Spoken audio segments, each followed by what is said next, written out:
sekian lama saya berpuasa, apakah saya termasuk orang bertakwa kepada Allah? Sebab Allah karena pegah di dalam puasanya, katanya dikurung bertakwa. Sementara mencari titel takwa bagi katanya dino barang yang hana galak li tentu. Kehidupan umat akhir zaman mereka tidak menjadi satu prioritas utama untuk mencari titel takwa.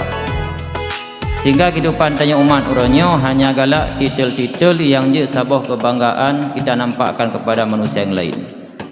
Dari S1, S2, S3, profesor, doktor yang tegak yang telit. Pangkat takwa di hana galak li. Dan salah satu cara katanya untuk meraih takwa kepada Allah adalah dengan berpuasa. Cuman nyatanya cukup jai ke puasa puluhan tahun katanya lakukan puasa, kadang ciri takwa tidak terdapat pada katanya.